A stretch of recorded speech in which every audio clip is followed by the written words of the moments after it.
Ser santos es ser reflejo del amor. Dios es amor y ama siempre. Presentamos Santo Debo Ser. Recorramos juntos el camino a la santidad al que hemos sido llamados. Escúchanos y conoce más sobre la vida en el espíritu de santidad.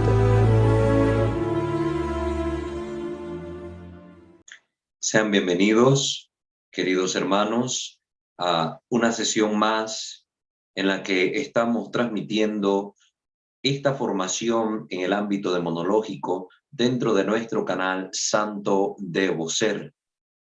Recuerden suscribirse a este canal si aún no lo han hecho y activar la campana de notificaciones para estar pendiente del material que semana a semana tratamos de subir para que ustedes sigan formándose en este campo espiritual. De igual manera, nuestra invitación siempre es a conocer las demás redes que administramos, con las cuales tratamos también de llevar diversos materiales formativos hasta ustedes. Nuestro canal Misterio de Fe, donde estamos compartiendo nuestro contenido de ámbito litúrgico. Y también nuestro canal Creo, Señor, Yo Creo, donde encontrará pues, material de corte apologético que le puede ser de utilidad. Tenemos nuestra página en Facebook que le puede servir también. Ahí tratamos de compartir diversos tipos de recursos o información interesante dentro de la formación católica. Nos encuentra como Walter Fajardo 20. Siempre va a encontrar los enlaces a estas distintas plataformas en la descripción de cada video. Vamos pues, sin más preámbulos, a ponernos en la presencia de nuestro buen Dios para poder comenzar la sesión de este día. Digamos todos en el nombre del Padre, del Hijo y del Espíritu Santo. Amén. Señor Dios nuestro, te bendecimos, te adoramos, te alabamos y te glorificamos porque eres bueno con nosotros. Porque a pesar, Señor, de nuestros pecados, de nuestras debilidades, a pesar de nuestra inconsistencia, tú nos has amado y nos has amado hasta el extremo, hasta dar tu vida por nosotros. Te adoramos, Señor, y te pedimos en este momento que tú nos concedas la sabiduría de tu Santo Espíritu, que se derrame sobre nosotros como una fuente de gracia, que nos permita discernir los contenidos que aquí se nos presentan, Señor. Que tu luz disipe las tinieblas de nuestras dudas y nuestros errores, y que podamos nosotros, Señor, hacer en todo aquello que sea tu voluntad. Que los ruegos de nuestra dulce Madre, Reina y Señora, la siempre Virgen María, de todos los santos y de los ángeles, nos alcancen de ti las gracias que necesitamos para nuestra salvación eterna, y para que todo cuanto hagamos sea para mayor honra y gloria tuya, que vives y reinas por los siglos de los siglos. Amén. Pater noster qui es in celis, sanctificetur nomen tuum, adveniat regnum tuum, fiat voluntas tua sicut in cielo et in terra. Panem nostrum quotidianum da nobis hodie, et dimitte nobis debita nostra, sicut et nos dimittimus debitoribus nostris, et ne nos inducas in tentationem, sed libera nos a malo. Amén. Ave Maria, gratia plena, Dominus tecum, benedicta tui mulieribus, et benedictus fructus ventris tui, Iesus. Sancta Maria, Mater Dei, ora pro nobis peccatoribus, nunc et in hora mortis nostre. Amén. Gloria Patri et Filio et Spiritui Sancto, sicut erat in principio et nunc et semper et in saecula saeculorum. Amén. Ave María Purísima, sin el ave concepta, en el nombre del Padre, del Hijo y del Espíritu Santo. Amén. Queridos hermanos, en estos últimos videos que hemos compartido, venimos tratando la cuestión sobre la caída de los ángeles, cómo fue todo su proceso de demonización, las razones que tuvo Dios para poner la prueba a los ángeles y las explicaciones que hemos dado sobre la cuestión de que si pueden o no los demonios en el juicio final o en el momento final de la historia reconciliarse con Dios. Tocamos el tema de la apocatástasis y también despejamos algunas dudas al respecto. Hoy quiero terminar de aclarar algunas ideas sobre la cuestión del perdón o la amnistía que se le pudiese conceder a los demonios, como algunos hipotizan, para que así cualquier duda al respecto terminemos de despejarla y todo quede lo más claro posible. Porque no podemos dar pasos adelante si no tenemos claridad cierta en estos temas, sobre todo en materia doctrinal, que es muy delicado. La cuestión es muy delicada. Entonces tenemos que nosotros enseñar aquello que se contiene en el magisterio de la Iglesia, aquello que se contiene dentro de las verdades de fe que la Iglesia profesa. Y ninguna enseñanza puede ser legítima o válida si se sale de estas verdades de fe o de estos contenidos de fe. Ya cuando se presenta una idea que es heterodoxa, pues ya no estamos en el ámbito de la catolicidad de la Iglesia. Me parece importante ver la cuestión 94 que presenta el padre José Antonio Fortea en la Suma Demoníaca, donde él se cuestiona: ¿puede Dios perdonar a los demonios? Recordemos que ya hemos tocado esta cuestión, pero según el parecer de algunos, todavía quedan algunas pequeñas dudas. Pues vamos a terminar de aclarar muy bien esta cuestión. ¿Puede entonces Dios perdonar a los demonios? En base a todo lo que hemos expuesto, sabemos la respuesta. No taxativo, pero hay que razonar este no. ¿Cómo se llega a este no? En el año 543, el Papa Vigilio proclamó: si alguno dice o piensa que el castigo de los demonios o de los hombres impíos, los que se condenan al infierno, es temporal y en algún momento tendrá fin, o que se dará la rehabilitación o restablecimiento de los demonios o de los hombres condenados, sea anatema, sea maldito. Recuerden que la Iglesia utiliza estas palabras, que son bíblicas, por supuesto, ¿verdad? La encontramos en la carta a los Gálatas, cuando San Pablo dice: si viniera un ángel del cielo, yo mismo en persona, a predicarles un evangelio distinto al que ya les hemos predicado, anatema sit, maldito sea. Estas palabras las ocupa la Iglesia para reafirmar la gravedad de una sentencia que se está diciendo, para que seamos conscientes del peso de la verdad revelada que se contiene en las palabras que expresan esa idea. Por eso se usa esta sentencia al final: sea anatema, sea maldito, porque va contrario a lo que Dios ha revelado. El Papa nos recuerda aquí entonces que no va a haber al final del tiempo un restablecimiento de los demonios, que es lo que proclamaba la apocatástasis, ni tampoco de los hombres impíos. Sobre todo esto hay que tenerlo muy claro. Yo siempre hago hincapié en esto.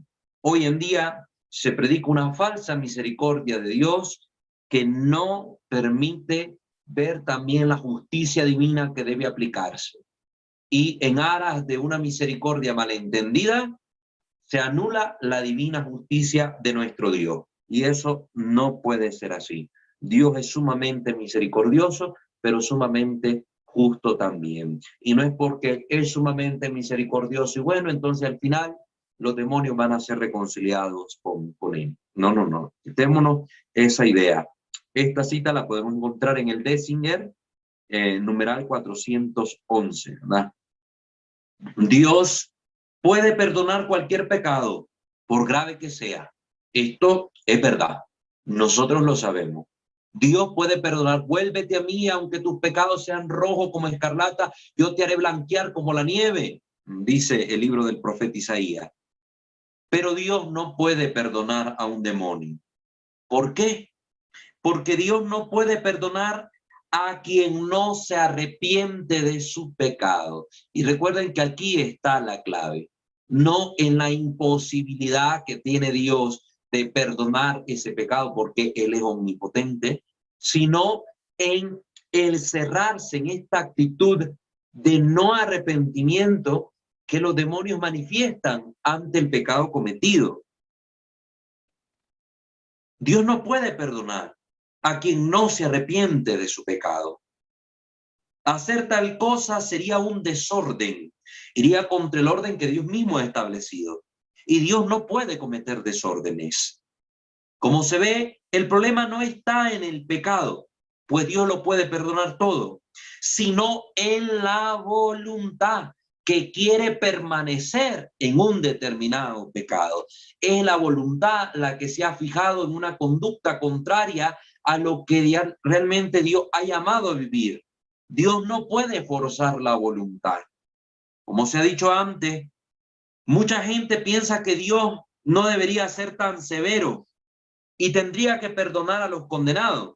Estas actitudes las encontramos hoy muy en día.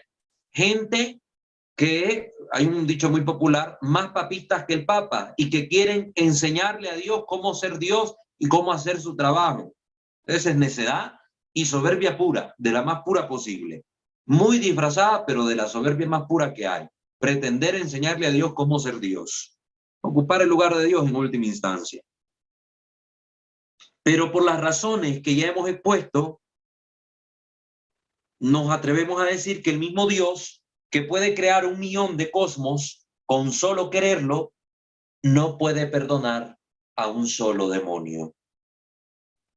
Dios, que lo puede todo, no puede lo imposible.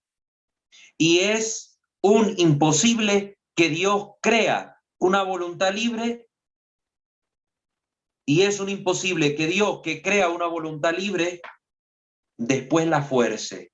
Porque Dios tendría que forzar a un demonio a arrepentirse para él poder perdonarlo. Porque yo te puedo querer regalar algo a ti, pero si tú no quieres aceptarlo, ni aunque yo te lo deje en la puerta de tu casa, no lo vas a recibir. Más bien lo tiras a la basura porque no lo crees. Por mucho que yo tenga el deseo y la buena voluntad de que tú recibas ese regalo. Pues lo mismo pasa con el regalo del perdón. Los demonios lo rechazan. Han cerrado la puerta de su corazón, de su vida, de su ser, a este amor misericordioso de Dios. No quieren nada que ver con Dios. Aborrecen a Dios. Tienen aberración hacia Dios.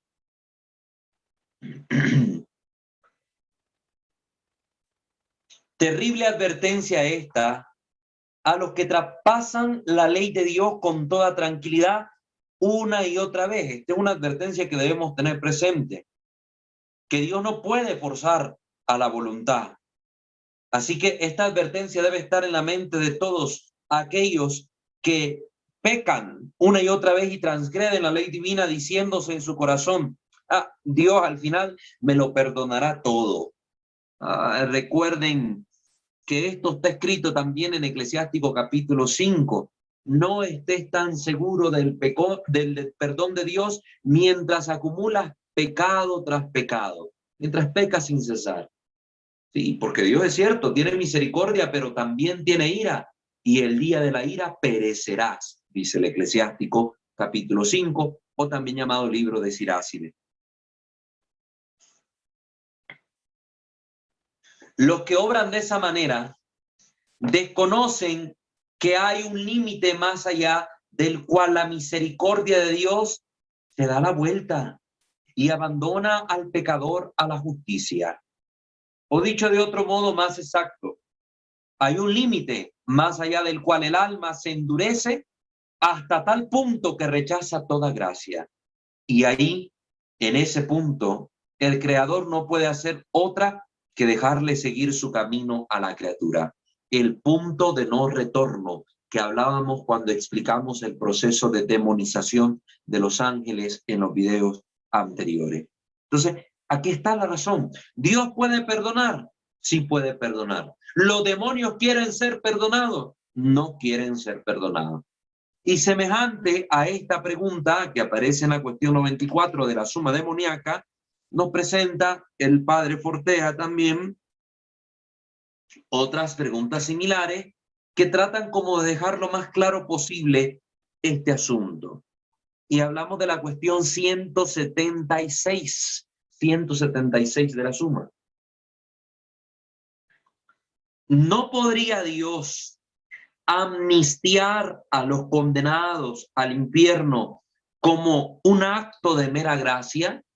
Recuerden que la amnistía es un acto benevolente que concede el Estado o el que tiene el poder, pues sin que la otra persona lo merezca o lo esté pidiendo, simple y sencillamente se le ofrece y se le da por un acto de la mera libre voluntad y querer y buen deseo, si ustedes quieren, del que tiene el poder.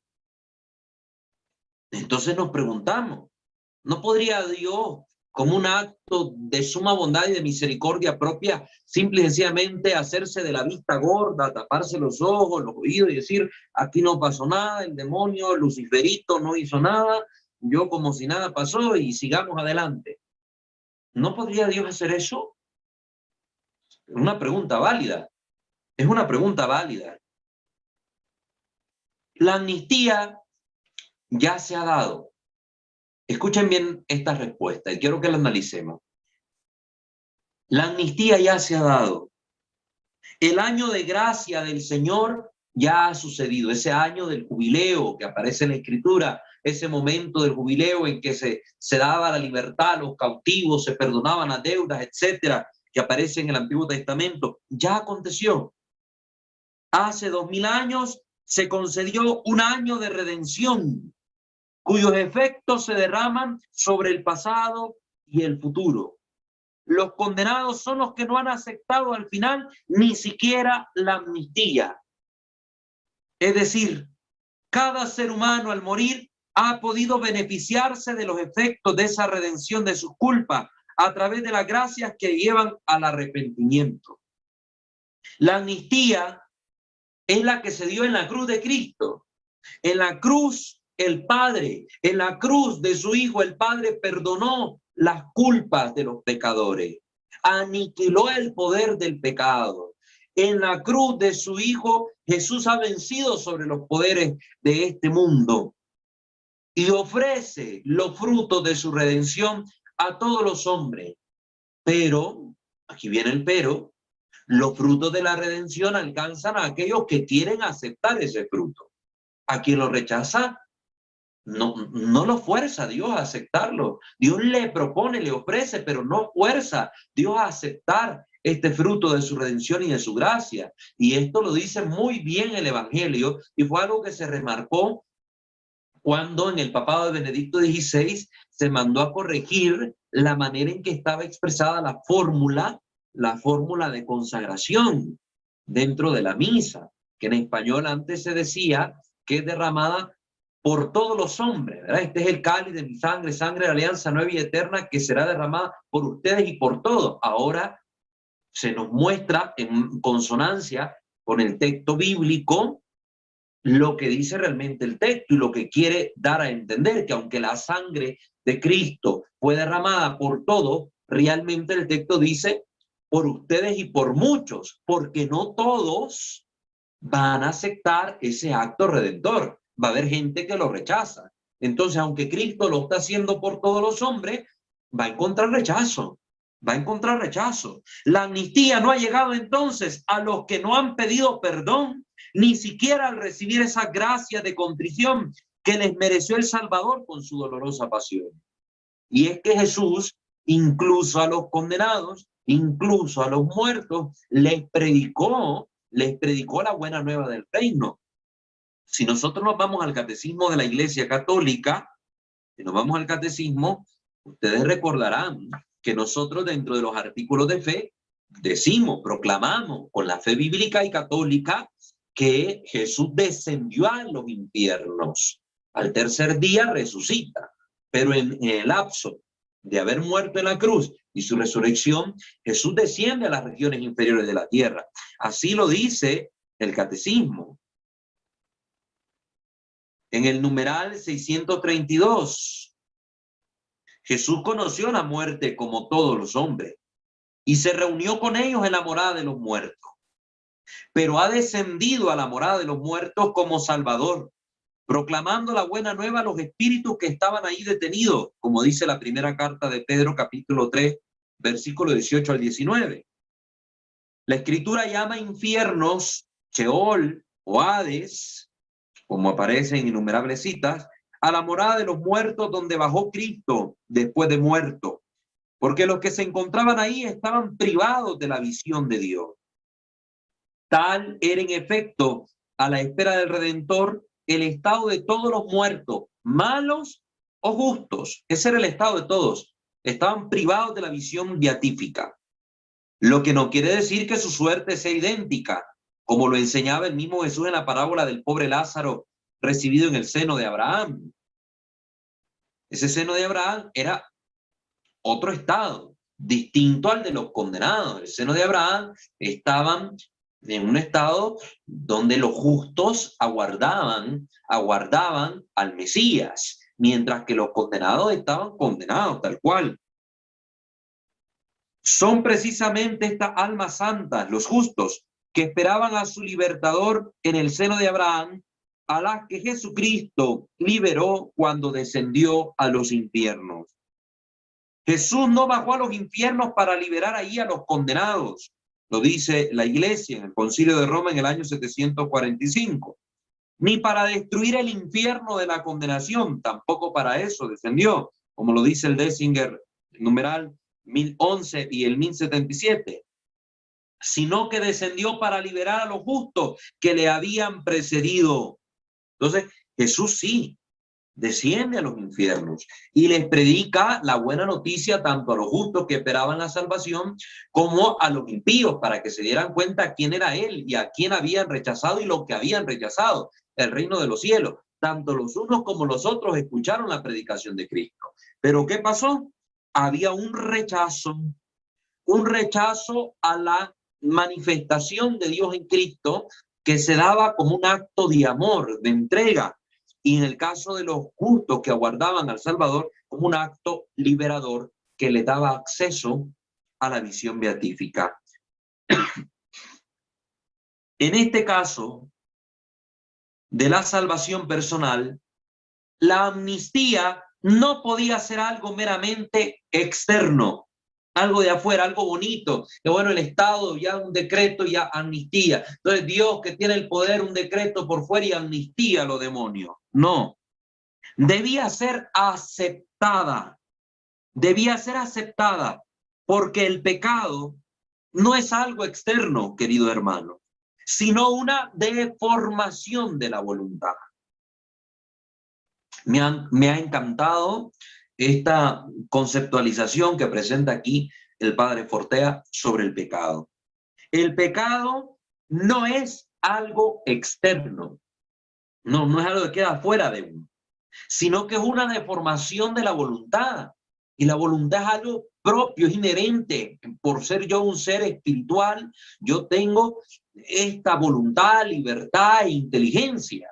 Entonces, el pecado no solo es algo que ya queda allá afuera cuando yo lo cometo, no, es mi voluntad la que se ha inclinado a un acto desordenado, a un vicio, a hacer algo que es contrario a la verdad, a la razón, a lo bueno, a lo agradable, a lo justo.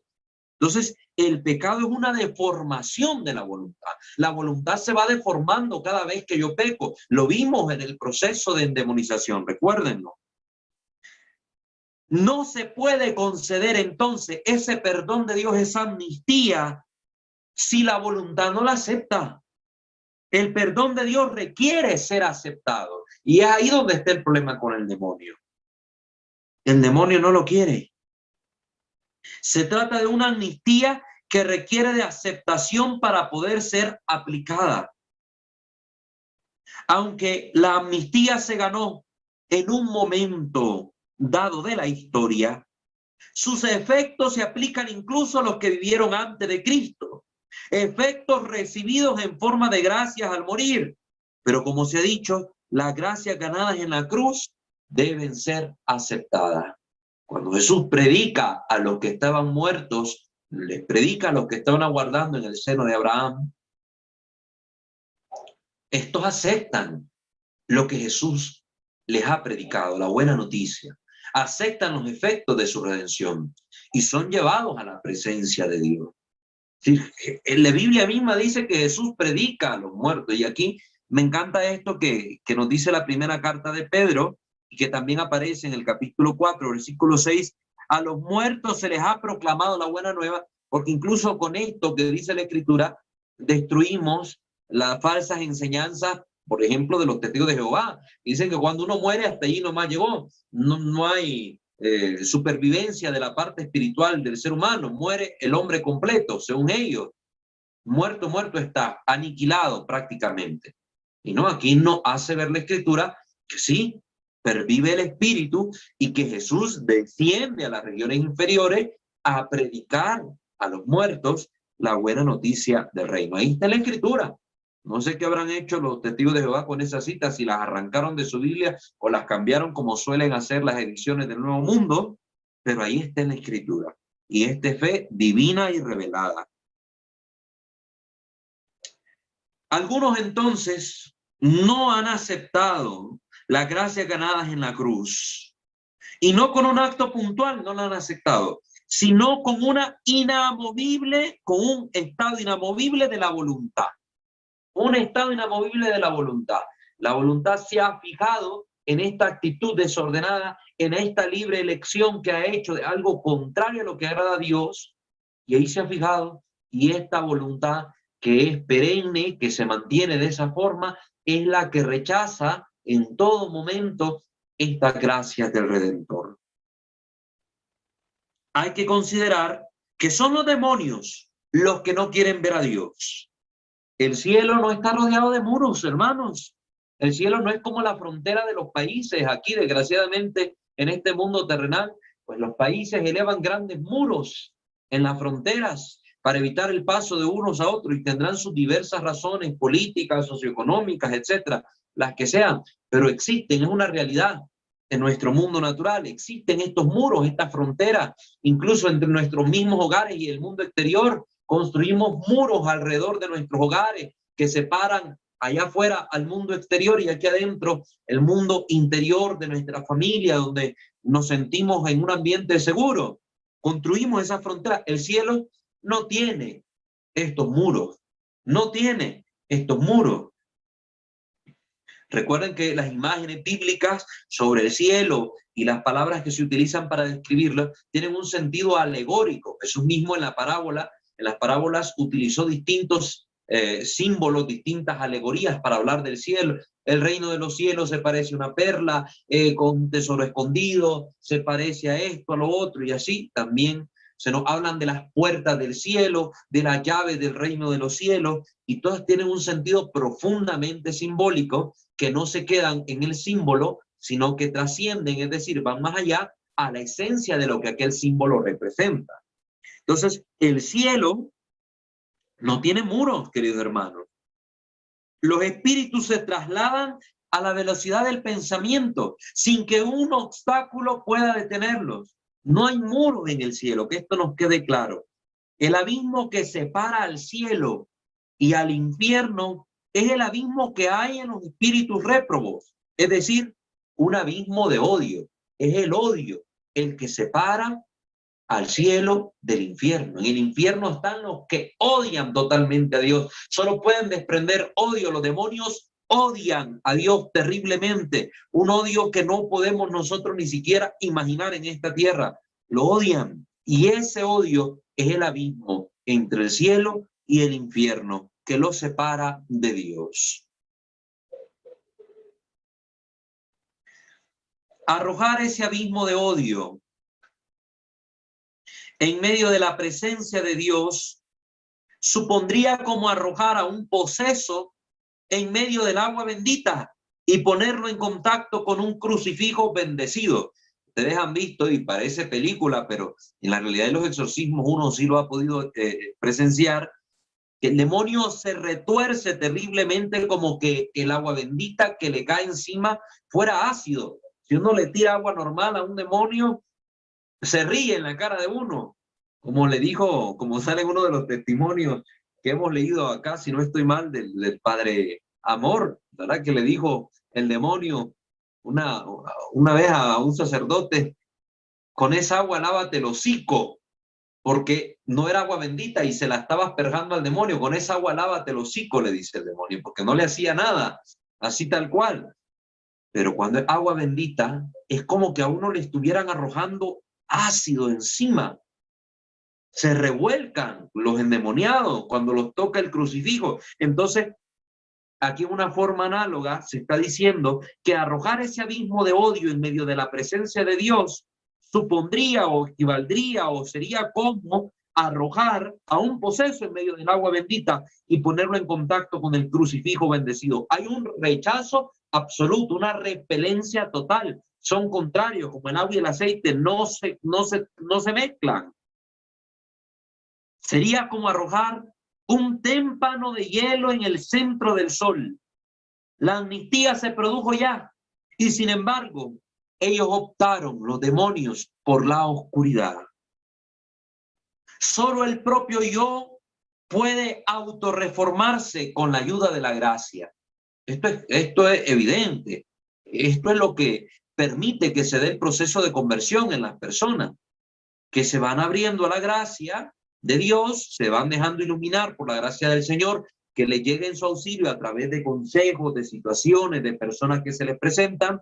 Esta persona se apertura a esa gracia que se manifiestan de estas maneras diferentes y la persona empieza una autorreformación. Es decir, a sí mismo están diciendo, esta actitud la tengo que cambiar, esta mentalidad mía no está en orden, esta forma de actuar debe ser diferente, y la persona se va autorreformando.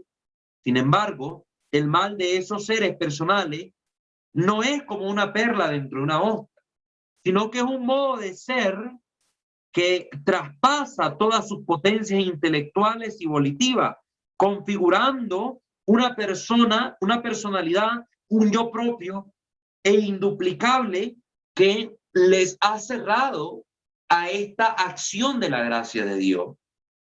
Porque el demonio presenta una resistencia a estas gracias. El demonio se resiste no solo al perdón, sino a la gracia del arrepentimiento. Toda gracia que le llega o le llegaba, ellos la rechazaban, le daban la espalda a Dios constantemente hasta el momento en que Dios dejó de enviar esas gracias. Ya no había sentido para seguírselas enviando. Entonces el demonio se cierra a ella. Si yo como persona me cierro a la gracia de Dios, también voy adentrándome en un proceso de endemonización, donde yo me voy convirtiendo como en un demonio, donde yo me voy condenando y experimentando el infierno desde esta tierra, como lo comentamos en sesiones anteriores. Antes he dicho, dice el padre Fortea, que hacer contemplar a la fuerza a un condenado la esencia de Dios sería como arrojar un témpano de hielo en el centro del sol. El problema de hacer eso, el problema de eso, hipotéticamente, es que un réprobo es un trozo de hielo eterno. Es un trozo de hielo eterno. La contemplación eterna por parte de un réprobo de aquello que odia con todas sus fuerzas sería un acto de tortura. Solo le haría sufrir, pero no le cambiaría en nada, ni la belleza de Dios, ni la majestad divina, ni la esencia divina que vea, no le cambiaría en nada. ¿Cómo el bien puede producir sufrimiento? Esto es como la situación del rencoroso y vengativo que odia con todas sus fuerzas. Si esa persona recibe un bien, un acto sincero de caridad de parte de aquel al que odia, ese acto de amor todavía le llena de más rabia. Esto nosotros hasta lo hemos podido ver tal vez con algún amigo, con algún familiar, que tiene un odio profundo hacia alguien. Y si esa otra persona le hace un acto bueno, más bien le termina odiando mal porque no entiende, no comprende cómo esta persona que a quien odia tanto le puede hacer tanto bien y la odia porque está cerrada a la gracia, está cerrada a la posibilidad del perdón. Si la persona se abriera a la posibilidad de la reconciliación y del perdón, pues estos actos de caridad, estos actos de amor, de benevolencia, le harían cambiar. Pero cuando la persona se ha cerrado, este cambio es imposible, por mucho que lo intente la otra persona.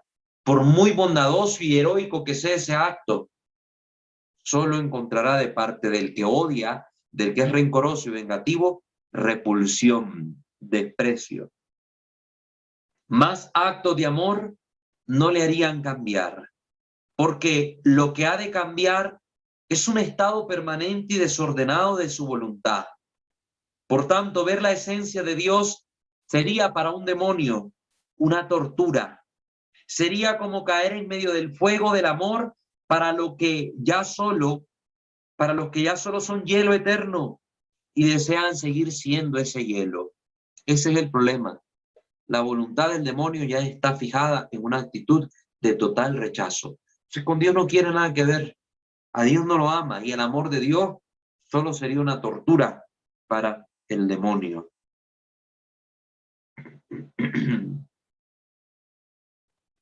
La cuestión 177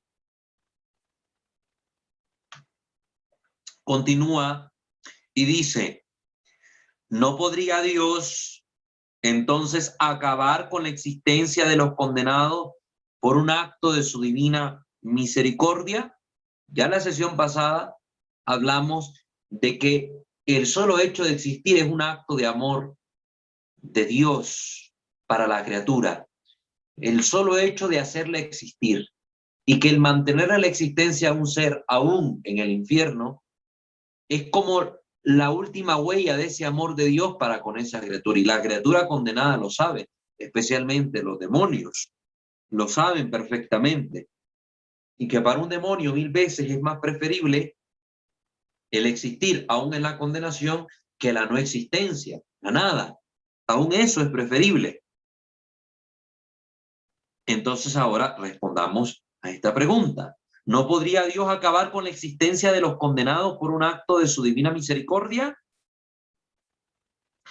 Una vez que hemos examinado la posibilidad de mantener el ser y quitar la pena, nos queda por examinar si sería preferible quitar directamente el ser, si sería preferible que Dios los aniquilara.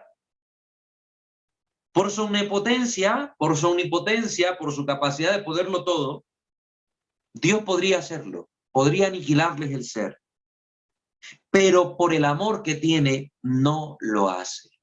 Recuerde que el amor es creador, no destructor, y Dios solo sabe amar, y porque solo sabe amar, solo sabe crear, no destruir. Por tanto, no destruye a su criatura, aunque ésta sea un demonio.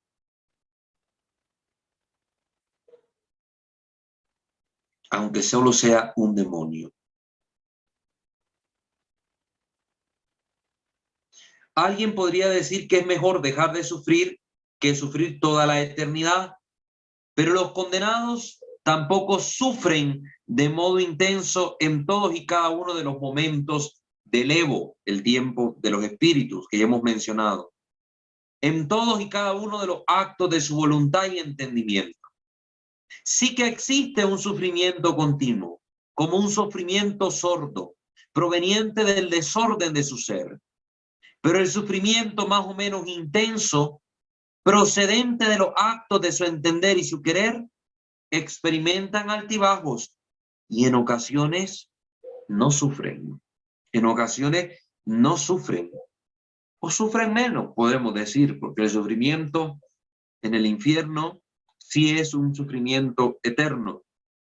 El ser siempre es un bien, aunque se sufra en muchos momentos. Quitarles el ser sería quitarles el poco bien que poseen. Un bien unido a muchos males, pero bien al fin y al cabo.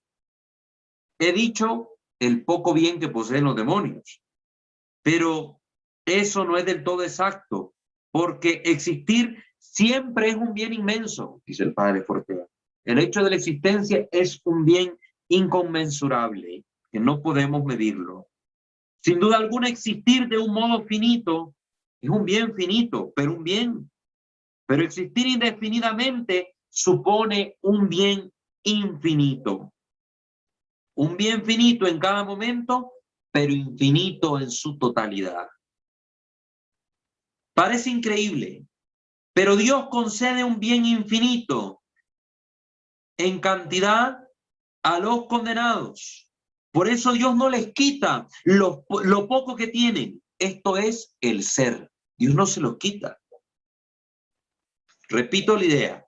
Parece increíble, pero Dios concede un bien infinito a los condenados. Por eso Dios no les quita todo lo que tienen. Esto es el ser. Tal cosa es poco si lo comparamos con los bienaventurados. Mucho si los comparamos con la nada. Es decir, sabemos que el hecho de existir en la condenación sí es un bien en comparación con la existencia de los santos y de los ángeles que gozan de la gloria de Dios, de la Santísima Virgen María. El bien de aquellos es sumamente mayor. Pero ahora, si en vez de sopesar la existencia de los bienaventurados con la de los demonios, sopesamos la existencia de los demonios con respecto a los que no existen, a los que no están, pues la existencia de los demonios es un bien mayor que los que no existen para nada, que los que no existen. Entonces, aún sufriendo, ellos gozan de un gran bien realizado por Dios para con ellos, y un bien que es la huella del amor de Dios que está plasmada en toda criatura que Él ha llamado a la existencia, y es una huella que nadie puede borrar, ni siquiera el odio con toda su fuerza. Como se ve, Dios es extraordinariamente generoso con todas sus criaturas, incluso con los condenados. No es un Dios que se recrea en la contemplación de su infinita justicia. No es un creador que mantiene en el ser el sufrimiento en estado puro.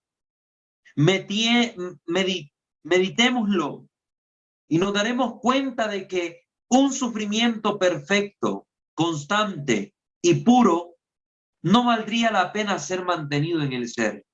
Pero porque también los condenados al infierno gozan de las satisfacciones naturales de las potencias inherentes en su ser, son mantenidos en la existencia. Ellos gozan de poder. Por ejemplo, nosotros como seres humanos, si nos condenamos, aún podremos ver, aún podremos oír, aún podremos razonar, aún podremos. Todas estas son potencias naturales de nuestro ser. Suponen un bien. Y entonces, sí, hay un sufrimiento constante, continuo, eterno, pero hay estos momentos también de goce relativo, si podemos llamarlo así. Y solo ese hecho ya es para nosotros una manifestación del gran amor que Dios tiene por todas sus criaturas. Pasemos ahora a la cuestión 178. La última con la que cerramos ya esta temática, para luego, en la próxima sesión, continuar con otros temas de importancia dentro de esta materia que estamos tratando, como es la introducción a la demonología. Si se arrepintiera ahora mismo el demonio, ¿sería perdonado? Ahora vamos a este cuadro hipotético. Ya hemos dicho que el demonio se cierra incluso a las gracias que le pueden llevar al arrepentimiento. Pero dibujemos un cuadro como una hipótesis donde dijéramos nosotros, ajá, y si el demonio se arrepintiera y mostrara de corazón este deseo de volver a Dios, ¿qué sucediera? ¿Qué dicen ustedes? Piénsenlo.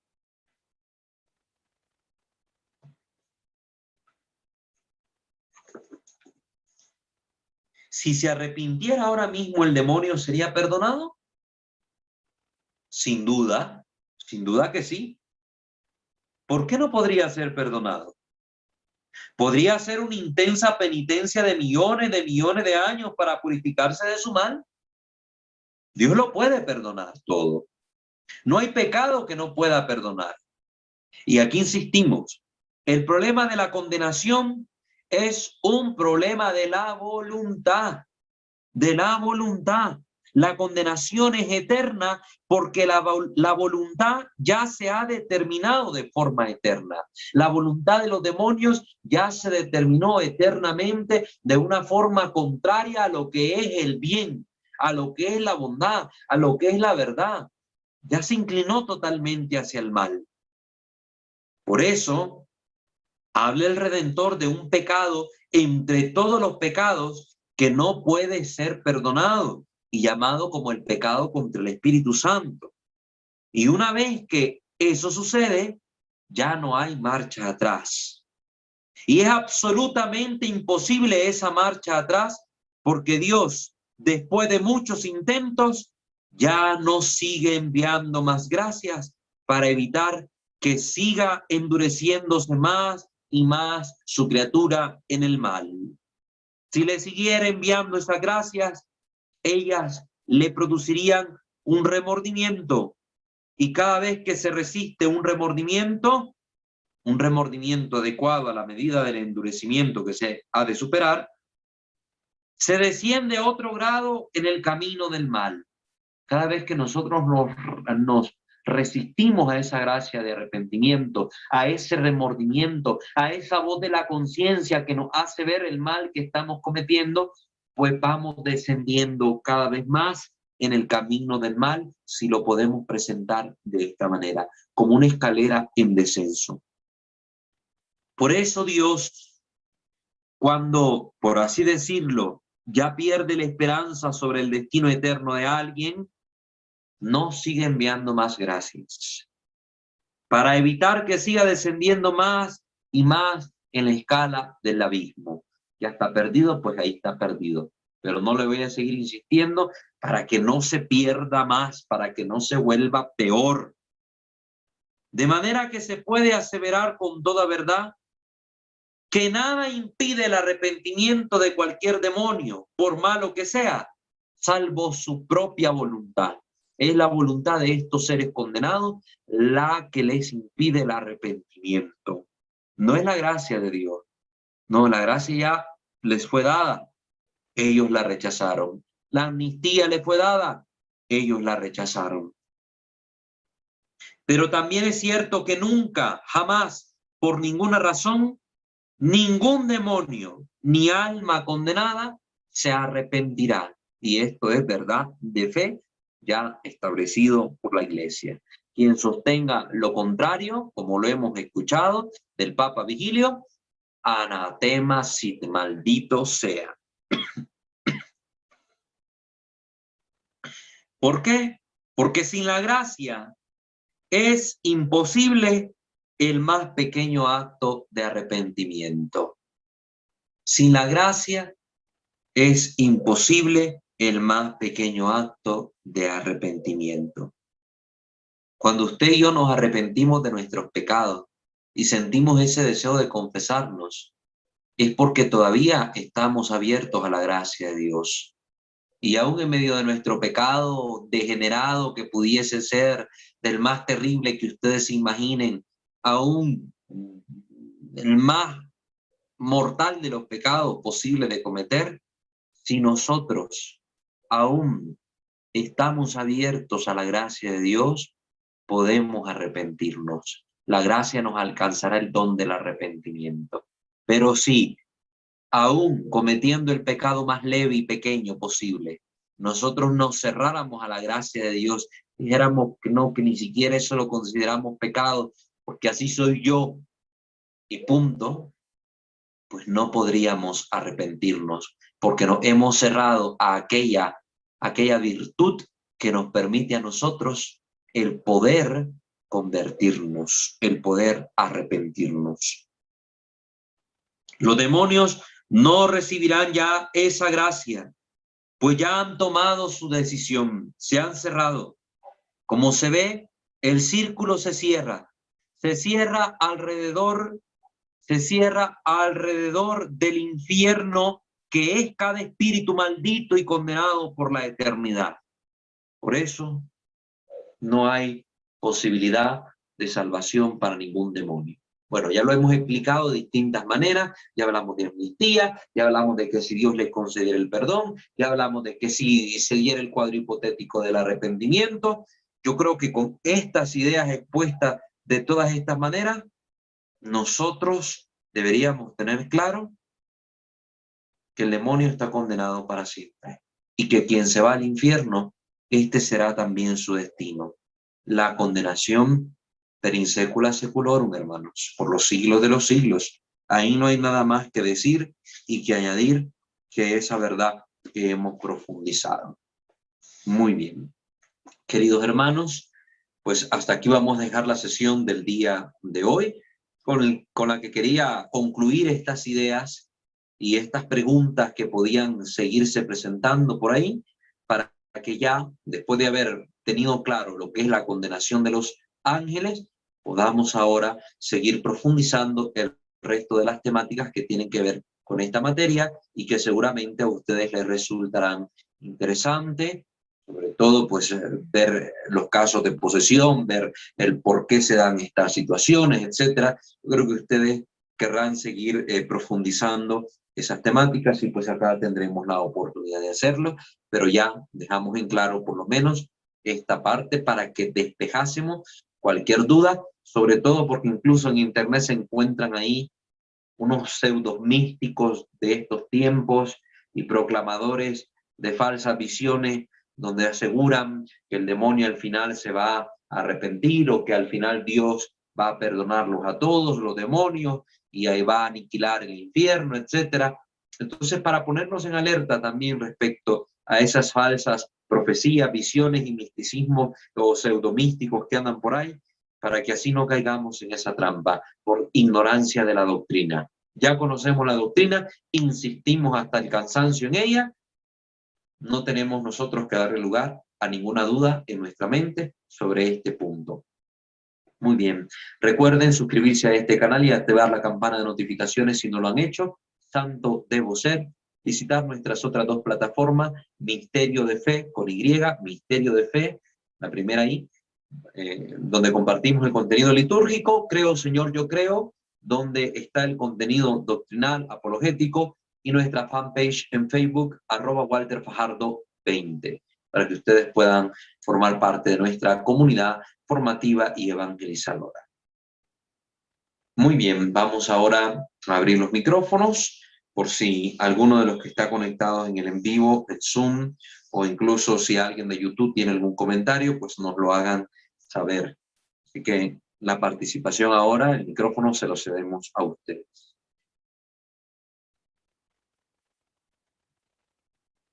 Hermana Fernanda, ¿hay algún comentario, por favor? Sí, a través de aquí de Zoom, Elizabeth Mendoza comenta: buenas noches, hermano Walter. Buenas noches a todos, qué gusto volver a la catequesis. Nos comenta que hay como una escalera que desciende en el abismo. ¿Será entonces que hay niveles en él? Muy bien, muchas gracias. Claro, vamos a hablar nosotros también de todos estos niveles de maldad, si lo podemos expresar así, en que han caído ciertos demonios, porque también hablamos de una jerarquía demoníaca. Vamos a profundizar estos contenidos al respecto para que podamos entenderlos mejor. Recuerden que todas estas maneras de hablar son coloquiales y son una forma alegórica de poder expresar ideas que son más profundas, pero que necesitan de un auxilio de imágenes o figuras conocidas para que nosotros podamos comprenderlas también. De hecho, en las visiones de los místicos sobre el infierno también se habla de niveles dentro del infierno. Peculiar es lo que sale relatado en la Divina Comedia de Dante, donde se van mostrando también distintos niveles en el infierno. Y pues los místicos, como les repito, han tenido estas visiones que nos permiten entender que sí hay grados de maldad dentro de este caminar hacia lo malo, hacia la condenación eterna. Por eso hay gente que es mala y hay gente que es malísima y hay gente que es casi un demonio andante, en pocas palabras. Entonces, hay que tener eso presente, hermana Elizabeth. Muchas gracias por su comentario. Muy bien, no sé si alguien más quiera comentar algo o preguntar algo o decir algo. ¿En YouTube hay algún comentario en el en vivo? No, no hay ningún comentario en YouTube. Muy bien.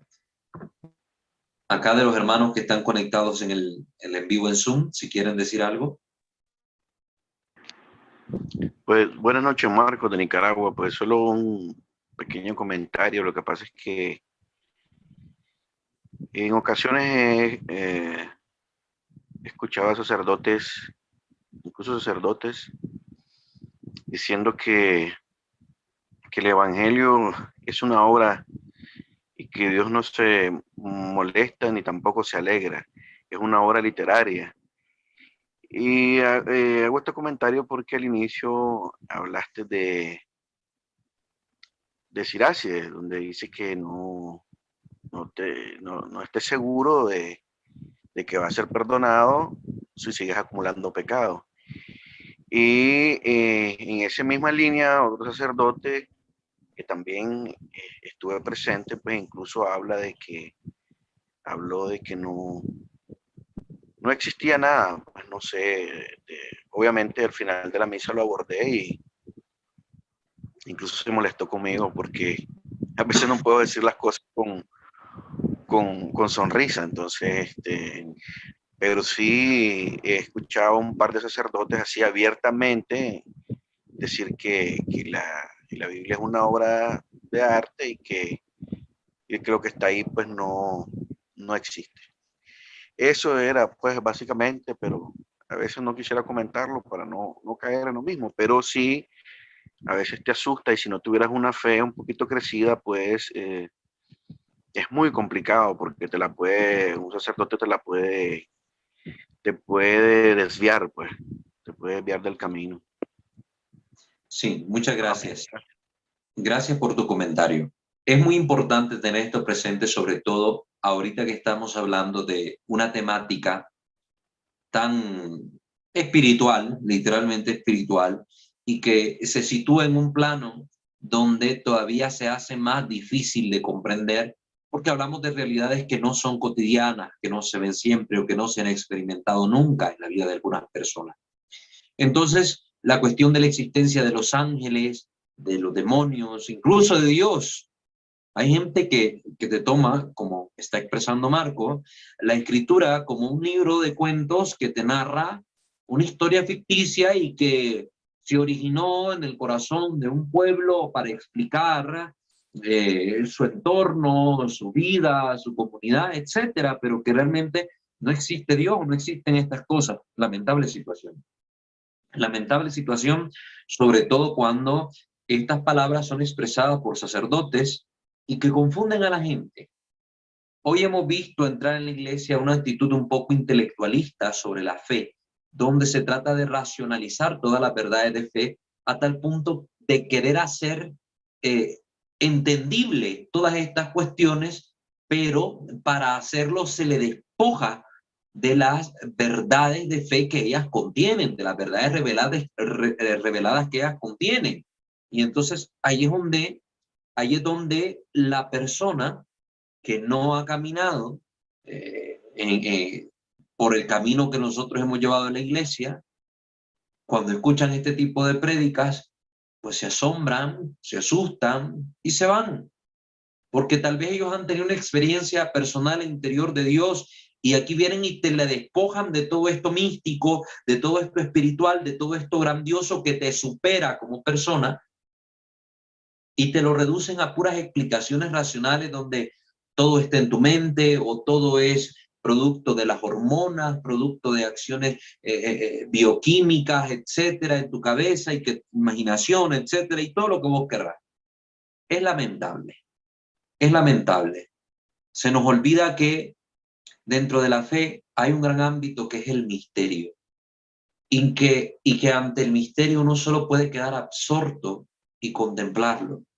Lo que descubrió San Agustín, un gran pensador de la antigüedad y doctor de la iglesia, cuando escribía sobre la Santísima Trinidad, recordarán ustedes aquella visión, aquel sueño que tuvo, donde caminando por las orillas del mar,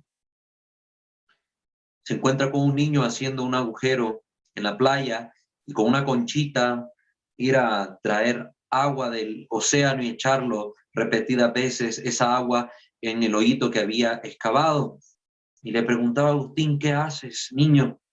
Yo quiero meter todo el agua del océano en este hoyito. Eres un necio, le dijo Agustín. ¿Cómo se te ocurre que vas a meter la inmensidad del mar en este pequeño hoyo? Y se voltea el niño y le dice, necio eres tú, Agustín, que pretendes meter la inmensidad de Dios en tu pequeña cabeza.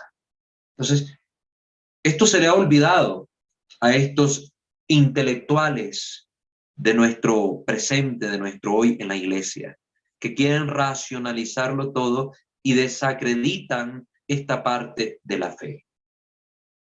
Es cierto que la escritura a lo largo de los siglos ha utilizado los recursos que estaban presentes en las distintas épocas y culturas para expresar verdades que para el hombre no serían fáciles de comprender en su estado puro. Por eso les mencionaba que Jesucristo mismo compara el reino de los cielos con distintos elementos para hacer asequible, es decir, entendible por la razón humana, verdades que superan a la razón humana. Y entonces, por medio de estas aproximaciones, uno logra comprender, captar algo que ahorita no va a entender a plenitud, pero que cuando Dios venga en su gloria, en el juicio final, nos las hará conocer, como dice la Escritura.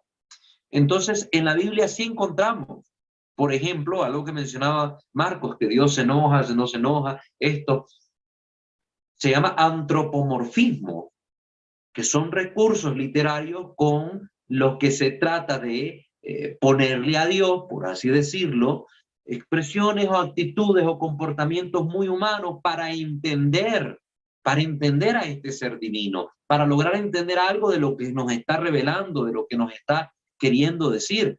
Pero sabemos que Dios es inmutable, no cambia.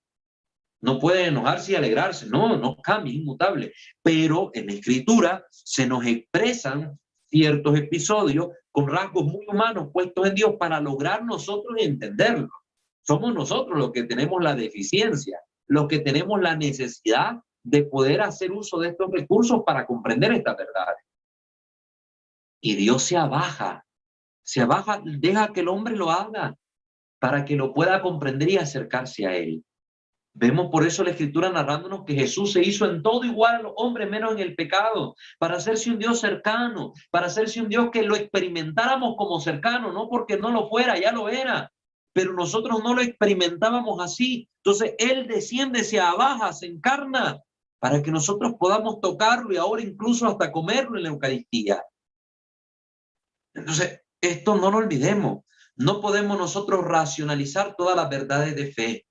Muchas de estas verdades de fe corresponden al ámbito del misterio y ante el misterio solo podemos acercarnos de forma tal que el Dios mismo al que adoramos tú y yo, el que adora usted y yo, conocemos.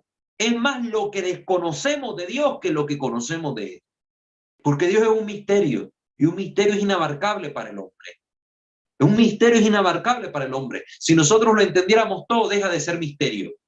Pero todo lo que el hombre lo entiende, lo manipula, lo hace, le quita, le pone, lo entiende, lo domina, lo subyuga así. Nosotros no hemos subyugado a Dios. Y la Escritura sí puede haber grandes avances en el estudio de la Escritura, en el entendimiento de los textos, de las figuras, de los recursos utilizados a lo largo de los siglos y las culturas y todo lo que ustedes quieran. Pero esto no le resta a la hermosura, a la preciosidad de la revelación de Dios que ha querido contenerse y explicarse en nuestra vida en palabras humanas. No le resta nada a la belleza del misterio y de la fe. También agradecidos debemos estar de que Dios haya querido servirse de autores humanos inspirados por Él para poder expresarnos las verdades de fe, las verdades reveladas. Entonces, no se escandalicen cuando escuchen a sacerdotes predicar así o que tengan estas actitudes muy intelectualoides, ¿verdad? De esa ciencia que hincha, que denuncia San Pablo. No, oren por ellos para que la sabiduría humana no venga a enceguecer lo que la sabiduría divina le quiere comunicar al hombre. Porque la sabiduría de los hombres es necedad ante la sabiduría divina. Recuerden eso. Y que Dios se revela a los sencillos y a los humildes.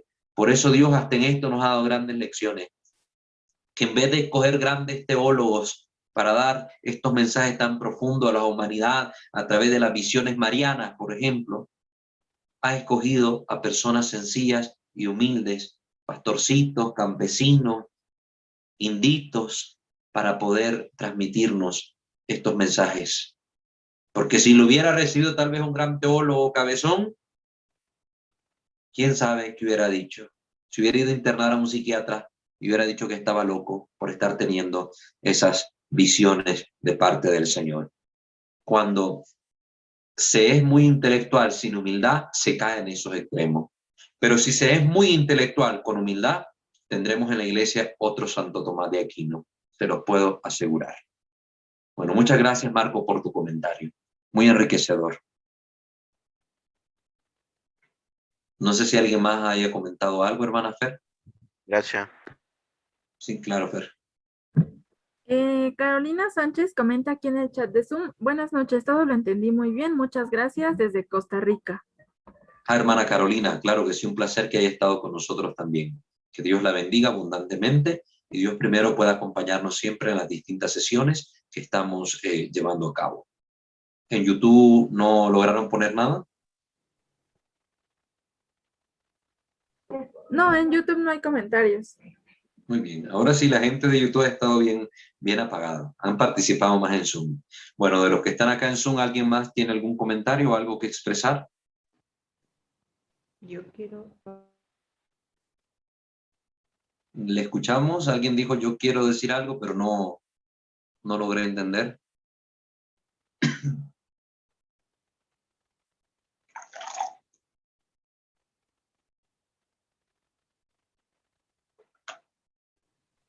Sí. Mi pregunta es, hermano, si el seno de Abraham, el lugar donde estaban los justos que todavía no podían ir al cielo, ¿en dónde estaba localizado? ¿Si estaba en el infierno o cerca del infierno o cómo? Si recuerden lo que ya se ha explicado un poquito, yo creo que tendremos que abordar más este tema. De hecho, quiero abordar la temática sobre el infierno dentro de este curso para hablar un poco sobre esto, que hablando de espíritus nos referimos a estados. Y cuando hablamos de descender a los infiernos, de el seno de Abraham, son esto que vengo explicando, recursos alegóricos que se utilizan para expresar ideas. Entonces, no es un lugar tal cual, porque los espíritus, al no tener cuerpo, al no tener materia, no requieren de un espacio físico para situarse. Los espíritus no lo necesitan. Entonces, hablamos de un estado. Era el estado de los justos que aguardaban la venida del Mesías. Habían vivido de forma tal que se habían congraciado con Dios, pero al estar todavía esa separación entre Dios y los hombres a causa de la iniquidad de nuestro pecado que cargábamos desde Adán, pues no podían entrar estas personas a la presencia de Dios. Era necesaria la venida del Redentor, que con su cruz anula el decreto de este pecado, de este yugo que pesaba sobre nosotros, y le da la libertad a estas almas para poder contemplar la visión de Dios. Pero no es un lugar geográfico o puntual que digamos estaba anexado. Si el infierno está a 1000 metros o 1000 kilómetros bajo la tierra, entonces el seno de Abraham estaba a 10 kilómetros. No podemos hablar de una ubicación geográfica, sino de estados, y que son maneras de expresión que nos permiten a nosotros comprender estas realidades. Muchas gracias, hermano. Muy claro todo. Claro que sí, hermana. De todos modos, vamos a hablar el tema del cielo, el infierno, el purgatorio. Pues quiero ver si lo logramos aquí hablar. La suma demoníaca, de hecho, trata también sobre el infierno. Aquí el padre Jorge Lorín también en su enciclopedia católica también toca el tema. El catecismo, ya sabemos que por supuesto va a tocar el tema. Y sí quiero abordarlo porque tiene que ver un poquito, ¿verdad? Hay gente que pregunta, por ejemplo, si uno muere poseído por el diablo, ¿se va al infierno? Hay que comprender que es el infierno también para seguir abordando estas temáticas. Por eso quiero tocar también ese tema. Muchas gracias por su pregunta, hermana Alicia. Por nada, hermano, al contrario, gracias. Sí. Bueno, no sé si habrá algún interrogante más, si no, acabamos ahí.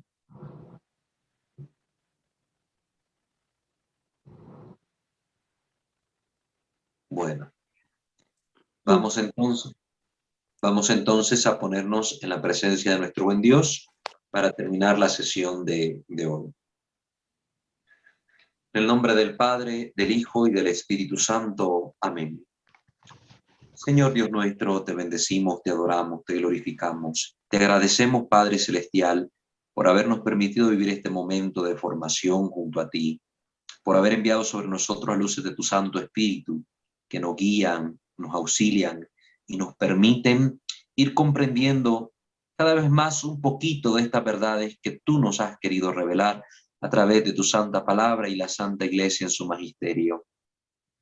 Te pedimos, Señor, que nos ayude siempre, nos consuele y nos proteja la Santísima Virgen María, nuestra Reina Madre y Dulce Señora, que nos asistan los santos y los ángeles en el propósito de luchar contra nuestra voluntad que se inclina al mal para buscar siempre agradarte a ti haciendo tu voluntad. Ayúdanos, Señor, a perseverar en el camino del bien. Todo cuanto hacemos, Señor, lo ponemos en tus manos, que sea para honra y gloria tuya, que vives y reinas por los siglos de los siglos. Amén. Bajo tu amparo nos acogemos, Santa Madre de Dios. No desprecies las súplicas que te dirigimos en nuestras necesidades. Ante bien líbranos de todos los peligros, oh Virgen siempre gloriosa y bendita. Amén. San Miguel Arcángel, defiéndenos en la lucha. Sé nuestro amparo contra la perversidad y las acechanzas del demonio. Que Dios manifieste sobre él su divino poder, es nuestra humilde súplica. Y tú, oh príncipe de la milicia celestial, arroja en el infierno a Satanás y a los demás espíritus malignos que vagan por el mundo para la perdición de las almas. Amén. Ángel de mi guarda, dulce compañía, no me desampares ni de noche ni de día.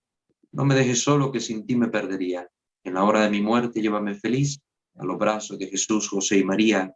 Amén. Ave María Purísima, sin pecado concebida. En el nombre del Padre,